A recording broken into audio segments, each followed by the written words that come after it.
अविनाश त्रिपाठी एक बार पुनः आप सभी छोटे बड़े भाइयों बहनों की सेवा में फिर से उपस्थित हुआ हूं। उत्तर प्रदेश विशेष की कक्षा को आगे बढ़ाने के क्रम में मैं आज आपके लिए एक नया वीडियो लेके आया हूं। इस वीडियो में हम जानेंगे उत्तर प्रदेश की जनजातियों के बारे में, उत्तर प्रदेश की अनुसूचित जनजातियों के बारे में ध्यान देंगे। लगातार परीक्षाओं में जो प्रश्न पूछे जाते हैं, अगर यूपी स्पेशल से एकमात्र प्रश्न पूछा जाना है तो वो क्वेश्चन इस टॉपिक से आता है।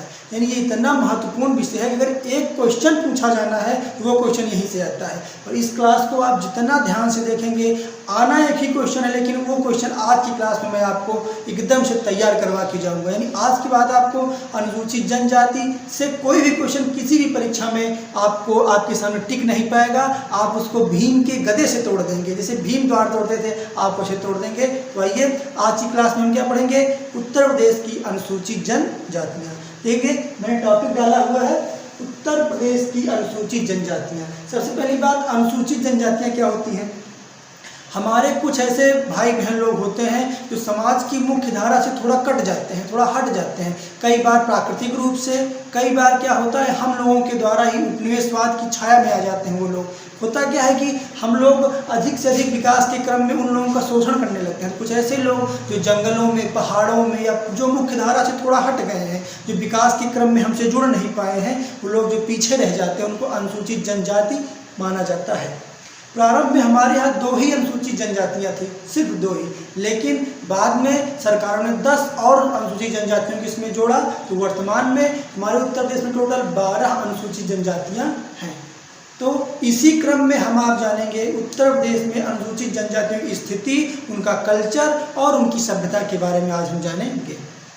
जैसा कि आप जानते हैं कि जो सबसे लेटेस्ट जनगणना हमारे यहाँ अभी तक हुई है वो 2011 की जनगणना है। उसके बाद जनगणना नहीं हुई, 2021 में जनगणना होनी है। अगर सब कुछ ठीक ठाक रहा, कोरोना जैसी आपदा हट गई, तो 2021 में जनगणना प्रारंभ होगी।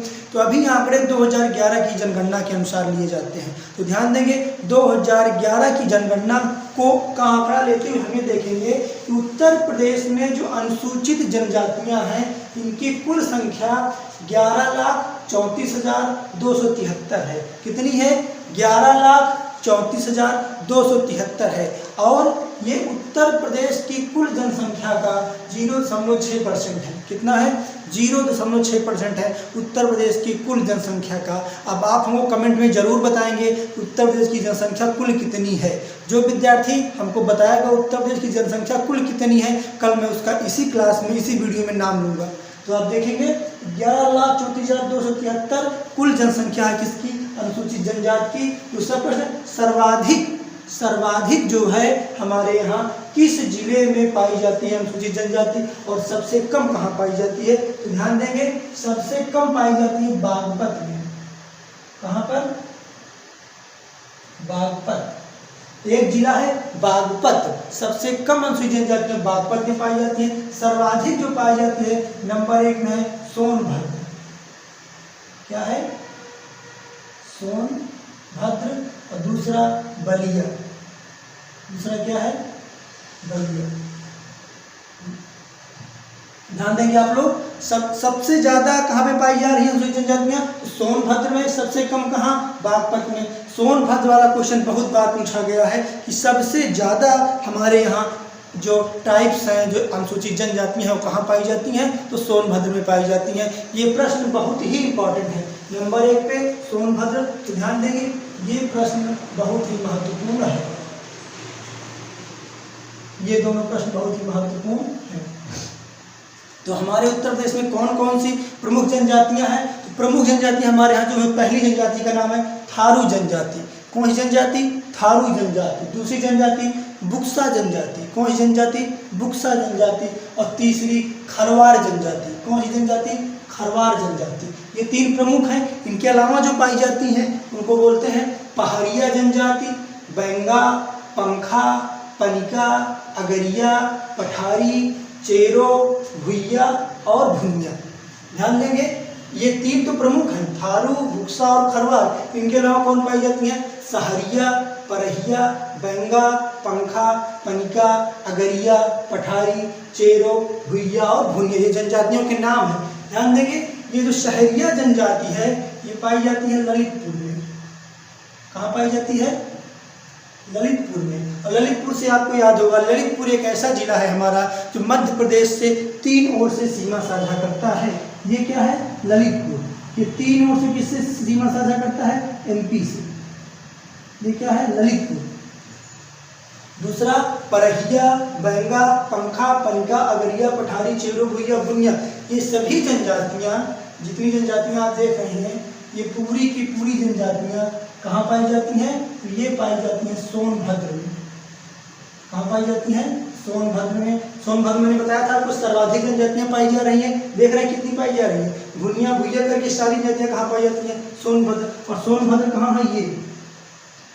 ये क्या है? सोनभद्र। तो सोनभद्र से आपको याद आएगा, सोनभद्र कुल 4 राज्यों के साथ सीमा साझा करता है। किससे किससे? आप हमको बताना चाहिए, मैं बताता हूँ, आप जाने कौन कौन से। पहला ये बिहार से, ये वाला एरिया कि सोनभद्र है, ठीक। ये वाला एरिया क्या है? बिहार। फिर ये वाला एरिया झारखंड, ये वाला एरिया छत्तीसगढ़, ये वाला एरिया एमपी। तो कुल 4 राज्यों से सीमा साझा करता है। कौन? हमारा सोनभद्र। ये मैं इसलिए आपको बताता हूँ ये सब कि आप पिछली कक्षाओं को दिमाग में फीड करते रहें। कोई जिला आता है तो अगर वो क्वेश्चन, उस टॉपिक के क्वेश्चन आपके दिमाग में आ जाते हैं, समझिए आपका विषय तैयार हो रहा है। जैसे ललितपुर किसके लिए फेमस है? ललितपुर तांबा और यूरेनियम के लिए फेमस है। ये मैंने बताया था। आज आप क्या जानें कि हमारा सोनभद्र अनुसूचित जनजातियों के लिए फेमस है। तो ध्यान देंगे, ये सहरिया ललितपुर में से सभी सोनभद्र में है। क्रमशः जो ज़्यादा प्रश्न पूछे जाते हैं यही पूछा जाता है कि सबसे ज़्यादा अनुसूचित जनजाति किस जिले में पाई जाती है? आप कहेंगे सोनभद्र में। बाकी इन तीनों जनजातियों से क्वेश्चन पूछे जाते हैं, जिनका मैं आपको विधिवत वर्णन देने चल रहा हूँ। मेरे साथ जुड़ेंगे आप लोग। एक बार देखेंगे थारू जनजाति। कौन जनजाति? थारू जनजाति। इनका हम एक क्रमवार अध्ययन करेंगे, क्या क्या आता है। पहला स्थान, ये स्थान ये कहाँ पाई जाती है? ये पाई जाती हैं तराई के क्षेत्र में। मैं यहाँ लिखूंगा लेकिन जानकारी उसके लिए आप देखेंगे। थारू जनजाति। कौन सी जनजाति? थारू जनजाति। ये कहाँ पाई जाती है? तराई के क्षेत्र में। कहाँ पाई जाती है? तराई। आपको याद होगा, मैंने आपको बताया था कि जो हमारे उत्तर प्रदेश का जो उत्तरी हिस्सा है उसको हम तराई बोलते हैं। क्या बोलते हैं? तराई का हिस्सा। ये वाला हिस्सा क्या बोलते हैं? इसको हम तराई बोलते हैं। क्या बोलते हैं? तराई। तो तराई के क्षेत्र में पाई जाती है कौन जनजाति? थारू जनजाति। किस क्षेत्र में? तराई क्षेत्र में। तराई क्षेत्र में किस जिले में पाई जाती है? महाराजगंज, सिद्धार्थनगर, श्रावस्ती, खीरी और एक जनपद उसका नाम है बहराइच। क्या नाम है? बहराइच। क्रमशः ये कहाँ पाई जाती है? महाराजगंज, सिद्धार्थनगर, श्रावस्ती, खीरी और बहराइच में। अगला देखेंगे वंश क्या है। ये किस वंश से? देखिए ये वंश और उत्पत्ति ये सब एक मान्यताएं हैं, कोई इनका वास्तविक प्रमाण नहीं मिलता। तो ऐसा कहा जाता है कि किरात वंश के हैं। किस वंश के? किरात वंश के। किरात और अर्जुन, अर्जुन थे हमारे पांडवों का एक युद्ध हुआ था, किरात अर्जुन। किरात अर्जुनियम नाम की एक पुस्तक भी है। ये किरात वंश के माने जाते हैं। ध्यान दें कि इनकी उत्पत्ति, इनका जन्म कैसे हुआ। तो ऐसा माना जाता है कि राजस्थान के थार मरुस्थल से। कहाँ से? थार मरुस्थल से इनका जन्म होता है। कहाँ से? राजस्थान के थार मरुस्थल से इनका जन्म होता है। इसलिए इनको कौन सी जनजाति कहा जाता है? थारू जनजाति कहा जाता है। क्या कहा जाता है? थारू जनजाति कहा जाता है। इनका आकार मतलब इनकी कद काठी कैसी है, इनका शारीरिक स्ट्रक्चर कैसा है, ध्यान देंगे। इनका जो कद है वो छोटा होता है, कद छोटा, चेहरा चौड़ा और आँखें छोटी होती हैं। कैसी होती हैं? आँखें छोटी होती हैं। ध्यान देंगे इनकी लंबाई भी कम होती है। इनका चेहरा चौड़ा होता है, आंखें छोटी होती हैं और ख़ास बात इनकी जो महिलाएं होती हैं वो पुरुष की तुलना में बहुत ज़्यादा खूबसूरत होती हैं। ध्यान देंगे खास बात क्या है? इनकी जो महिलाएं हैं, इनकी महिलाएं पुरुष की तुलना में, इनकी महिलाएं पुरुष की तुलना में खूबसूरत होती हैं। खूबसूरत है, ये प्रश्न पूछा नहीं जाएगा लेकिन आप जानते रहेंगे कि ये जो थारू जनजाति की जो महिलाएं हैं ये बहुत ही खूबसूरत होती हैं और इनके पुरुष जो थोड़ा कम खूबसूरत पाए जाते हैं। अगला देखेंगे पहनावा, ये पहनते क्या है? इनके पहनावे के आप ध्यान देंगे तो ये धोती पहनते हैं। हैं। क्या पहनते हैं? धोती। लेकिन इनकी धोती पहनने का तरीका है वो जैसे लंगोटी पहनी जाती है वैसे ये पहनते हैं धोती। कैसे पहनते हैं? जैसे लंगोट जैसा पहनाता है वैसा पहनते हैं। और एक चोटी रखते हैं सर पे। क्या रखते हैं? चोटी। इसको सिखा गाँव में चूंदी बोलते हैं। ये चोटी रखते हैं मोटी सी और लंबी सी। क्या रखते हैं ये अपने साथ? ध्यान देंगे पहनावा क्या है इनका? ये धोती पहनते हैं, चोटी रखते हैं और ये आभूषण के बहुत शौकीन होते हैं। किसके? आभूषण के। आभूषण क्या होता है? गहना। से कान, महिलाएं इनकी, पुरुष दोनों, कान, आँख, नाक, गले में, वैसे ही महिलाएं आभूषण की बहुत शौकीन होती हैं। लेकिन ये महिलाएं कुछ ज़्यादा ही आभूषण की शौकीन होती हैं। कई बार तो इनकी महिलाएं पूरे शरीर में आप देखेंगे तो इनके आभूषण 5-5, 6-6 किलो का वजन का आभूषण ये पहने रहती हैं। इसलिए आभूषण के बहुत शौकीन पाए जाते हैं। और भोजन में आएंगे इनके तो देखेंगे ये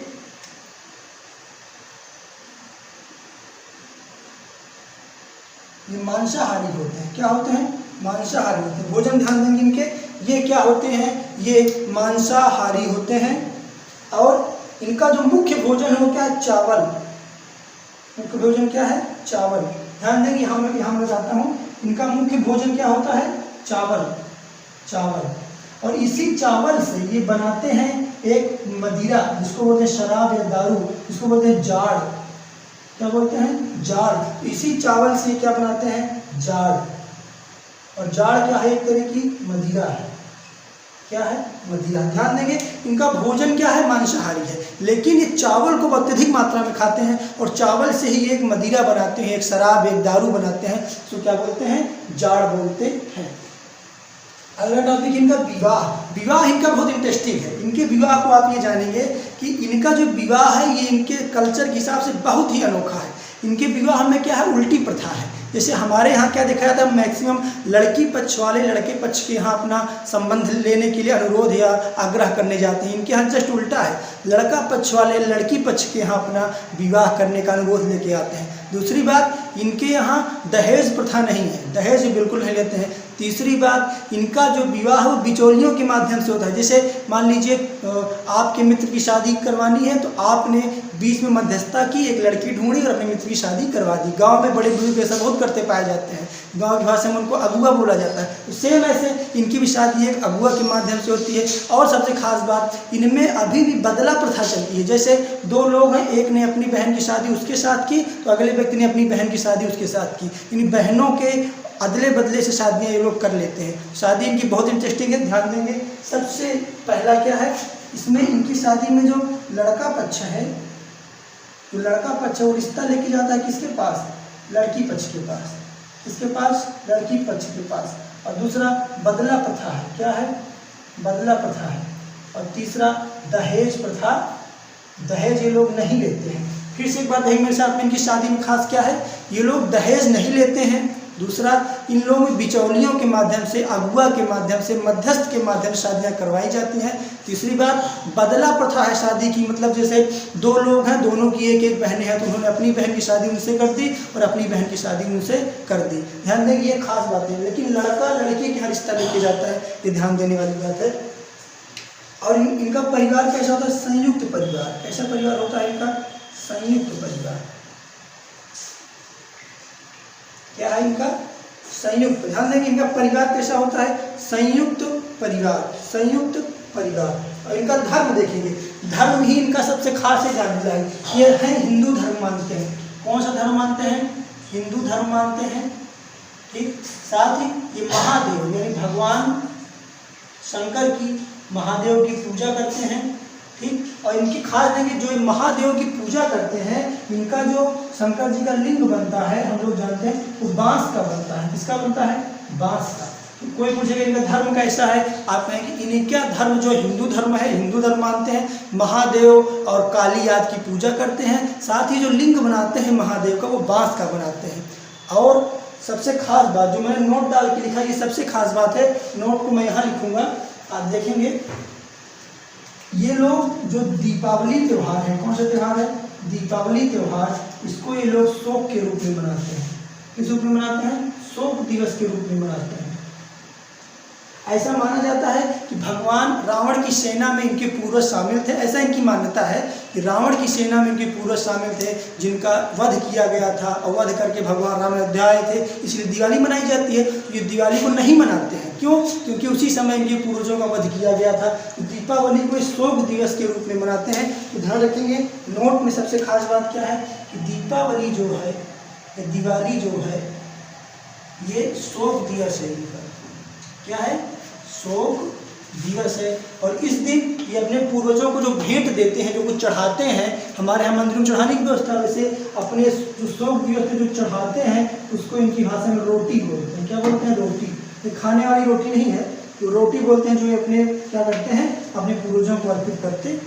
तो ध्यान देंगे, थारू जनजाति के विषय में कहाँ पाए जाते हैं? ये तराई के क्षेत्र में पाए जाते हैं। मतलब महाराजगंज, सिद्धार्थनगर, श्रावस्ती, खीरी और बहराइच में। इनका वंश कौन सा है? किरात वंश है। इनकी उत्पत्ति कहाँ से होती है? ऐसा माना जाता है कि राजस्थान के थार से इनकी उत्पत्ति होती है, इसलिए इनको थारू बोलते हैं। आकार इनका क्या होता है? इनका कद छोटा होता है, चेहरा चौड़ा होता है, आंखें छोटी होती हैं।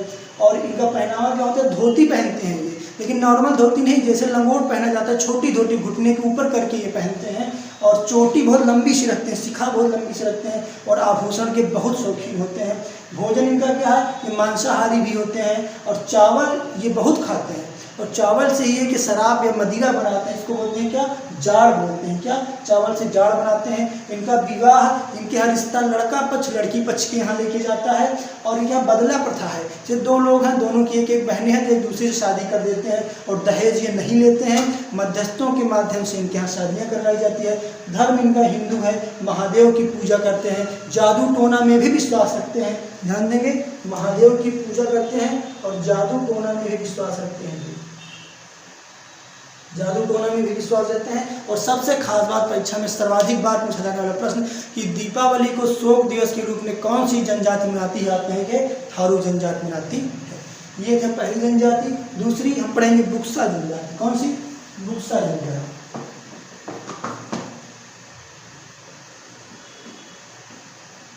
सारी चीज जो हमने यहाँ पढ़ा हम यहाँ पढ़ेंगे। बुक्सा जनजाति, इनका निवास कहाँ है? मतलब ये बुक्सा जनजातियाँ कहाँ पाई जाती हैं? ये पाई जाती हैं बिजनौर में। कहाँ पाई जाती हैं?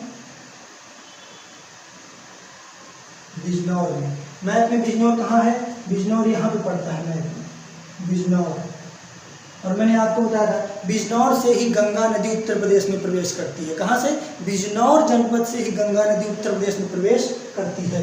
बिजनौर में इनका उत्पत्ति कहाँ से होती है? इनकी उत्पत्ति के विषय में कहा जाता है कि ये पतवार वंश के हैं। किस वंश के? पतवार राजपूत हैं। ऐसी मान्यता है कि ये राजपूतों की एक शाखा थी पतवार, ये पतवार वंश के थे। लेकिन मराठों ने अटैक करके इनको वहाँ से भगा दिया, तो ये आके बहराइच में बस गए। तो ध्यान देंगे, इनकी उत्पत्ति के विषय में कहता है कि पतवार राजपूत हैं, लेकिन क्या हुआ? इनको मराठों द्वारा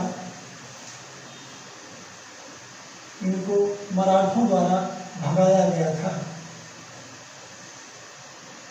मराठों द्वारा भगाया गया था।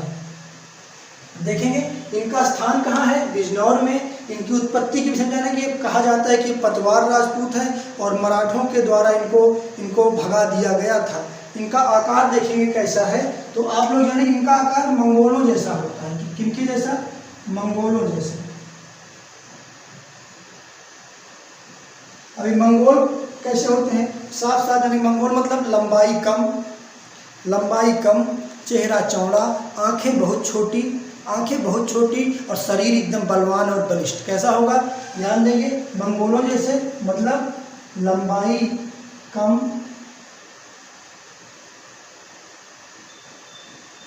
चेहरा छोटा और बलिष्ठ शरीर। ऐसा बलिष्ठ शरीर।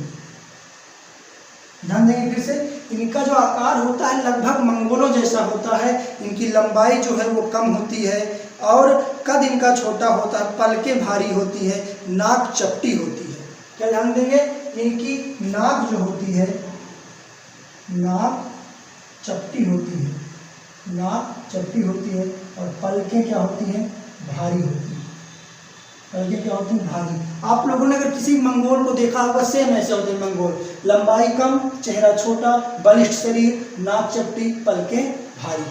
ठीक, ध्यान देंगे। भाषा ये सभी हिंदी भाषा बोलते हैं। कौन सी भाषा बोलते हैं? हिंदी भाषा बोलते हैं। कौन सी भाषा? हिंदी भाषा बोलते हैं। भोजन में देखेंगे ये शाकाहारी भी है, शाकाहारी भी है और मांसाहारी भी है, दोनों तरह का भोजन ये करते हैं। क्या है ये? शाकाहारी भोजन भी करते हैं और मांसाहारी भोजन भी करते हैं। लेकिन एक खास बात क्या ध्यान देंगे, इनके यहाँ मोर गाय का वध नहीं किया जाता।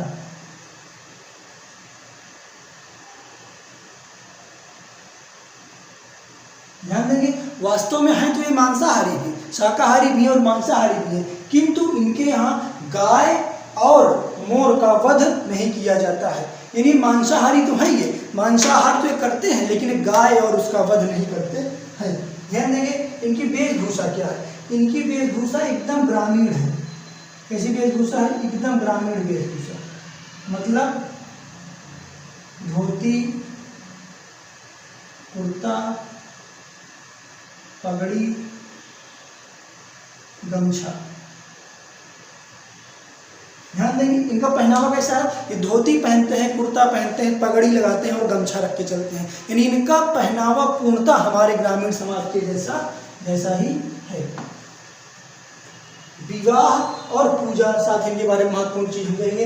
इनका जो विवाह होता है, देखेंगे इनका विवाह बहुत खास है। इनके यहाँ अनुलोम विवाह भी होता है, प्रतिलोम विवाह भी होता है और क्या है, अंतरजातीय विवाह भी होता है। देखिए अंतरजातीय विवाह क्या है? एक जाति का दूसरी जाति में विवाह, जैसे यादव का पटेल में, पंडित का ठाकुर में, जो अंतरजातीय विवाह होते हैं वो भी इनके यहाँ होते हैं। अनुलोम विवाह क्या है? लड़का उच्च घराने का हो, लड़की निम्न घराने की हो, इसको अनुलोम विवाह बोलते हैं। और प्रतिलोम विवाह क्या है? लड़की उच्च घराने की हो, लड़का निम्न घराने का हो, उसको क्या बोलते हैं? प्रतिलोम विवाह। तो इनके यहाँ विवाह के क्रम में आएंगे तो आप देखेंगे इनके यहाँ विवाह कैसा होता है? अनुलोम विवाह भी होता है, प्रतिलोम विवाह भी होता है,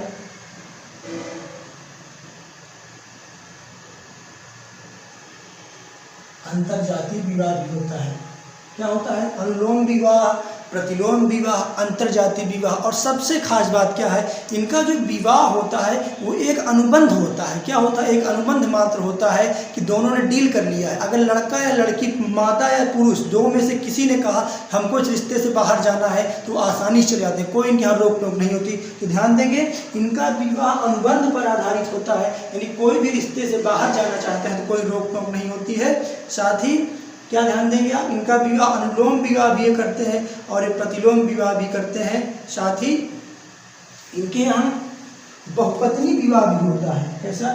बहुपत्नी विवाह भी होता है और विधवा विवाह भी होता है। बहुपत्नी क्या?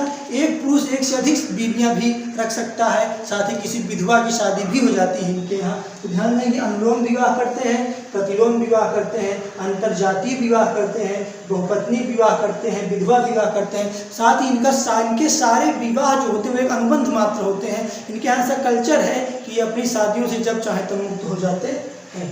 अब पूजा में देखेंगे,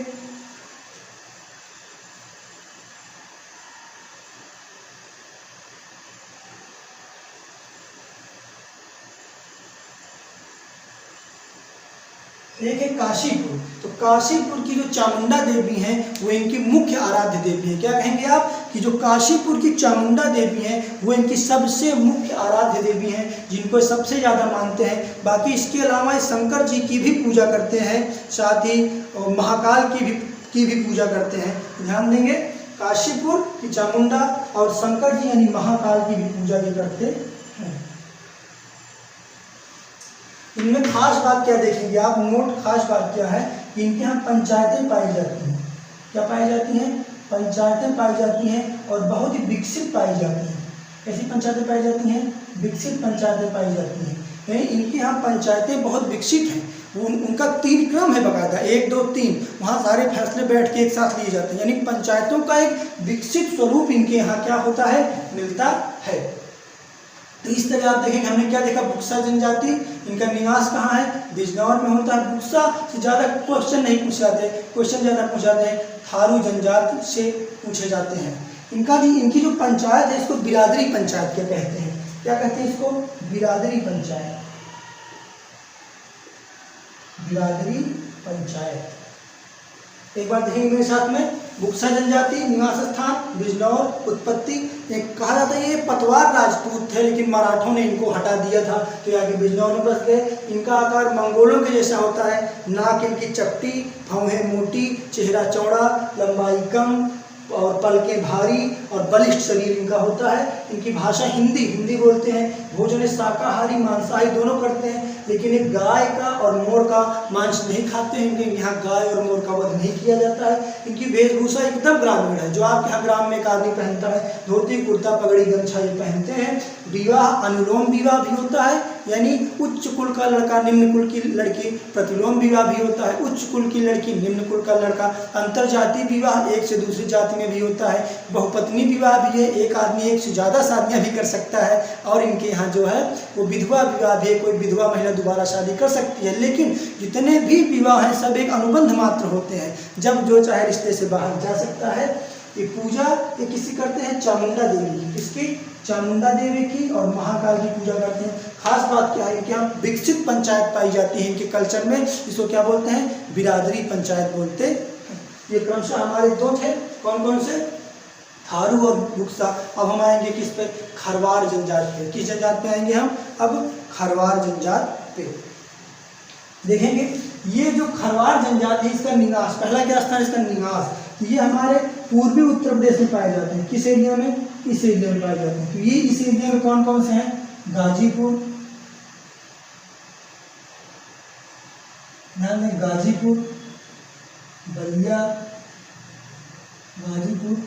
इत्यादि। हम कुल मिला के पूर्वी हिस्से में गाजीपुर, बलिया और आजमगढ़, इस एरिया में इनका विकास होता है। इतिहास, जो खरवार जनजाति हैं इनका कोई बहुत अच्छा खास इतिहास उनको नहीं मिलता है, लेकिन ये जाने गाजीपुर और बलिया के आसपास से पाई तो जाती हैं, लेकिन ऐसा माना जाता है, ऐसा लोगों का कहना है, ऐसा लोग मानते हैं कि 11वीं सदी में, ध्यान देंगे मेरे साथ यहाँ पे आप इनके विषय में, कि जब 11वीं सदी चल रही थी, 11वीं और 12वीं सदी में इनका अस्तित्व बहुत अच्छा था।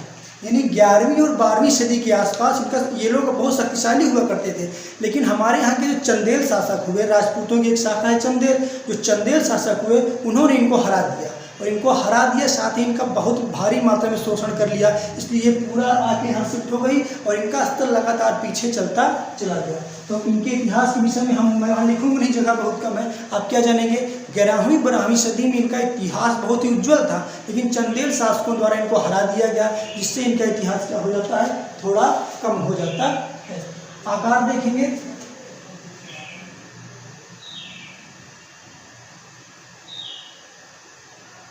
इनके यहाँ जो महिला और पुरुष दोनों होते हैं, दोनों ही बहुत क्या होते हैं, शरीर से बहुत बलवान होते हैं। क्या होते हैं, बलवान होते हैं। ये इस एरिया में रहते हैं, इनके यहाँ महिला और पुरुष दोनों ही शारीरिक रूप से बहुत बलवान होते हैं, दोनों ही उतना काम करते हैं। महिलाएं अत्यधिक काम करती हैं, वही कद इनका भी छोटा होता है, आंखें छोटी, लेकिन क्या खास बात क्या है, महिला और पुरुष दोनों ही शरीर से बहुत ही क्या होते हैं, बलिष्ठ होते हैं। इनका धर्म क्या है, इनका धर्म हिंदू धर्म। कौन सा धर्म है, हिंदू धर्म। साथ ही पूजा, ध्यान देना, ये पूजा करते हैं नाग और बिच्छू की पूजा करते हैं। किसकी, नाग और बिच्छू की पूजा करते हैं। और ध्यान देंगे ये हिंदू धर्म के हैं, सारे त्यौहार मानते हैं, लेकिन नाग और बिच्छू को विशेष सम्मान देते हैं। और साथ ही एक बात, खास बात क्या जानेंगे, नोट में यहाँ लिख दे रहा हूँ, इनकी जो महिलाएं हैं, ऐसी मान्यता है, लोग कहते हैं इनकी महिलाएं जो हैं वो जादू टोना बहुत तीव्रता से करती हैं। क्या करती हैं, जादू टोना। ऐसा माना जाता है कि इनकी महिलाओं को जादू और टोना आता है। इनकी महिलाएं जादू और टोना के लिए फेमस है। इनकी वाणी क्या है, थोड़ा इनकी वाणी कर्कश होती है। क्या होती है, कर्कश होती है। ध्यान देंगे, आपका अगर कोई मित्र बलिया या उस तरफ हो, आप देखेंगे उस शब्द को थोड़ा लंबा खींच के बोलते हैं। जैसे आप कहेंगे हड्डी, तो हड्डी को थोड़ा लंबा खींच के हड्डी, ऐसे में थोड़ा शब्द को लंबा थोड़ा खींच के बोलते हैं। इनकी वाणी कर्कश होती है, शब्द को थोड़ा लंबा खींच के बोलते हैं। इनका पहनावा क्या है, ध्यान देना, ये पहनते हैं धोती कुर्ता। और इनकी जो महिलाएं हैं, महिलाओं में विशेष प्रकार की ओढ़ने की चुनरी आती है, वो बहुत फेमस है। इनकी महिलाओं में चुनरी का जबरदस्त क्रेज है, चुनरी जरूर ओढ़ती हैं। पुरुष इनके धोती और कुर्ता पहनते हैं। और भोजन में ध्यान देंगे, ये शाकाहारी और मांसाहारी दोनों प्रकार के होते हैं।